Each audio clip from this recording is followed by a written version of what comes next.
200 million years ago. Scorching lava, suffocating heat, and toxic gases violently push our planet to the brink. There will be no mercy for anyone. Will our planet survive? Or will it transform into a barren wasteland, devoid of life? The fate of Earth's future lies with a handful of primitive creatures. They must adapt or die. Witness how the Earth was strangled on Animal Armageddon.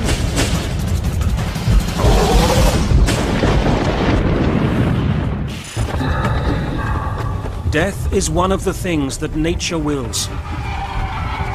Marcus Aurelius Antoninus, 1st century AD.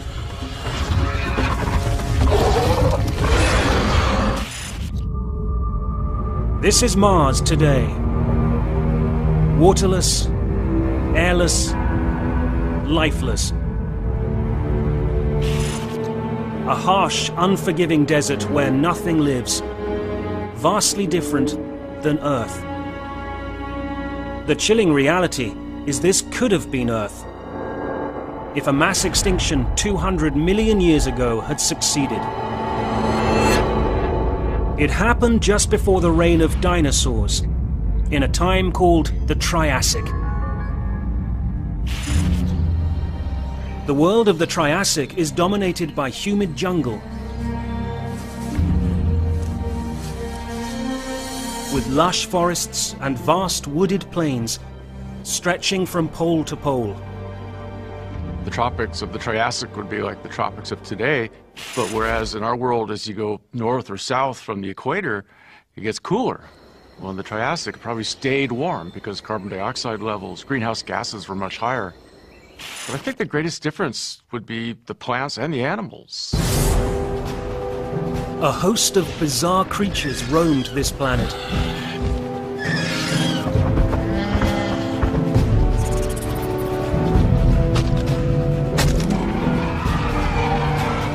Flying reptiles, giant armor-plated herbivores, and cunning predators lurking in the shadows. But most important to humans, our own tiny ancestors, the first true mammals. All of these animals inhabit a vast supercontinent called Pangaea, the place land dwellers have called home for tens of millions of years. The Triassic would have to have been one of the coolest crossroads of time to ever visit, I think. It really is this strange, peculiar intersection between what came before and what has become after. Planet Earth is still in recovery after the mother of all mass extinctions left it for dead.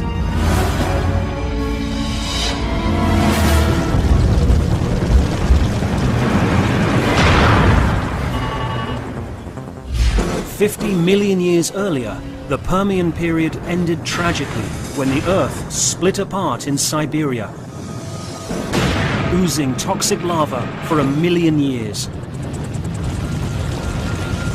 Known as the Great Dying, this cataclysmic event turned a lush and thriving wonderland into a barren, hostile domain. More than 90% of all species were lost forever. But a few animals made it through, and from this meager handful of survivors, life has slowly but surely clawed its way back from the brink. After 50 million years, ecosystems have returned to something approaching normal. But beneath their feet, the forces that brought Pangaea together millions of years in the past are now splitting it apart.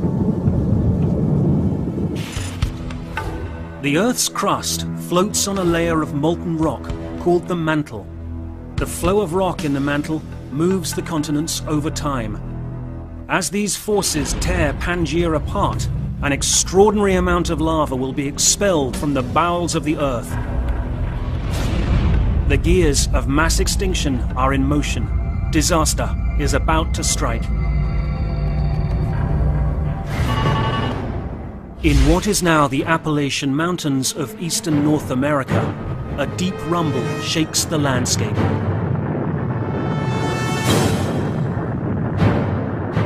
A startled flock of Eudimorphodon takes flight. They sense that something is wrong. But there is nowhere to run from the enemy gathering below.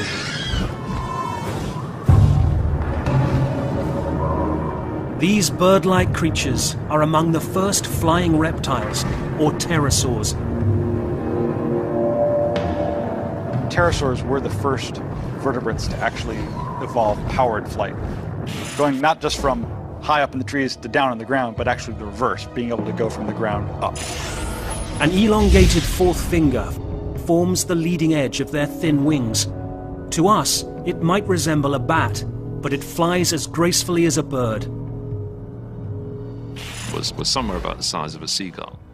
And it could probably glide and flap its wings and would benefit from having those rather long wings that a seagull has, meaning that it can take advantage of air currents to maintain it aloft. It doesn't have to flap furiously all the time like a hummingbird.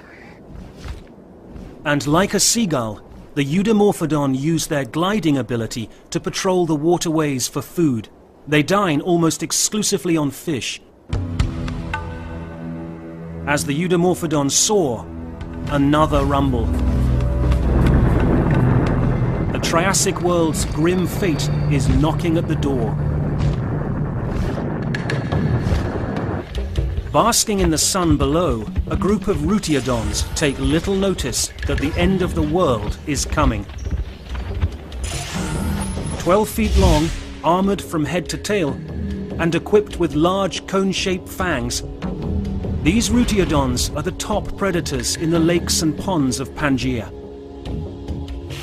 Rutiodon resembles a crocodile. Though they are not related to each other, scientists believe it occupied a similar niche in the ecosystem.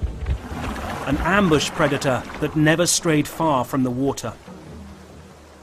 I think most of the time Rutiodon was eating fish, just based on the shape of the skull.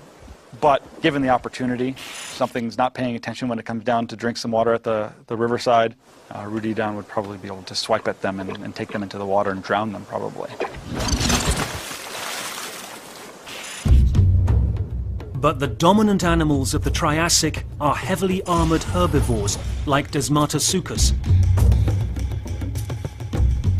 With no predators big enough to take them down, they roam wherever they please. They can grow as big as a 2-ton truck, and they're fortified against any potential attackers. Desmatasuchus has got this full-blown armor all over its back with these giant shields and these giant spikes that stick off over its shoulders. No doubt that this could have been a great offensive piece of weaponry at the time when some animal is attacking it. But Desmatasuchus's days of peacefully grazing are numbered. For weeks, all the animals of this place have ignored the mysterious rumblings. And now they will pay the price.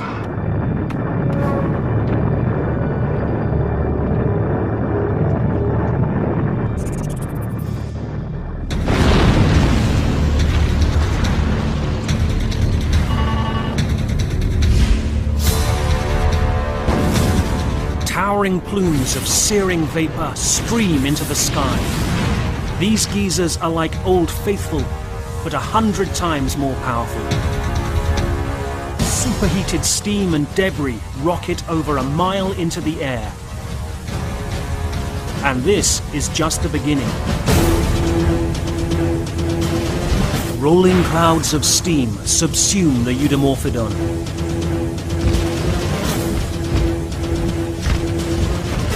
The Desmatasuchus lead the way to higher ground.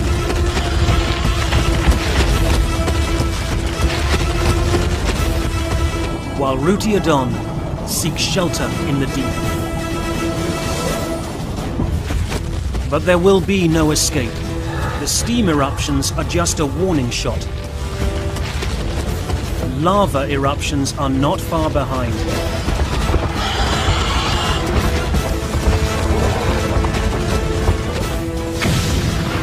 Pangaea is coming apart at the seams.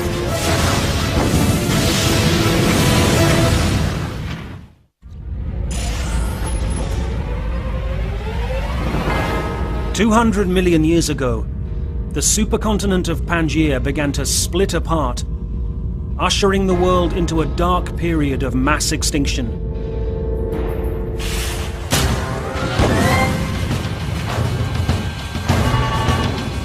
In what is now the eastern United States, huge eruptions of scalding hot steam have kicked off one of the largest volcanic events in Earth history, brought on by the breakup of this landmass.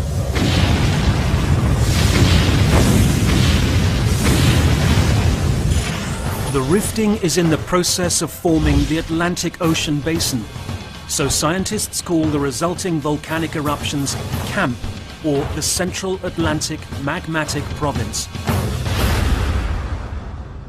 The formation of the Central Atlantic Magmatic Province is one of the really important milestones in Earth history. It was a cornerstone, really, of the formation of what was to come afterwards. But it was also a gravestone. The formation of these caused this enormous mass extinction. CAMP is the largest igneous province known in the solar system, and CAMP itself covered 4 different continents. It spanned 11 million square kilometers, which is larger than the entirety of the United States. Weeks pass, and the steam eruptions in North America continue. One mother does her best to shield her young from the approach of Armageddon. This is Megazostrodon, our closest ancestor of this time.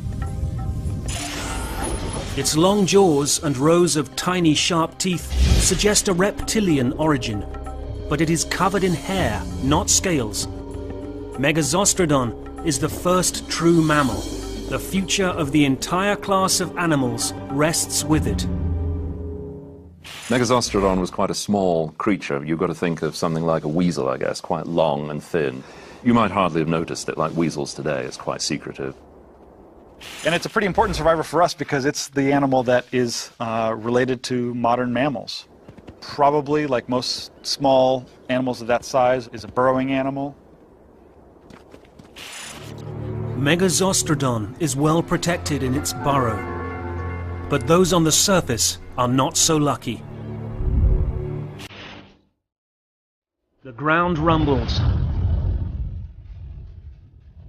Then, with an ear-splitting boom, the camp eruptions begin in earnest.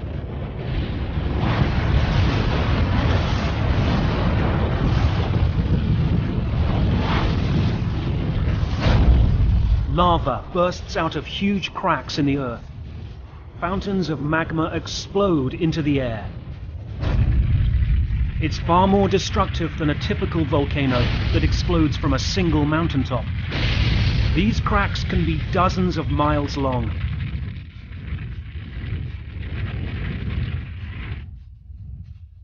A tidal wave of flame courses from the fissures. You have almost like a wave of this stuff slowly moving over the landscape, and all these poor animals in its way running for their lives. Herds of lumber herbivores run from the walls of flame, but there's no escape. Their spikes may protect them from predators, but they only slow them down now. Anything in its path is going to be completely, immediately wiped out.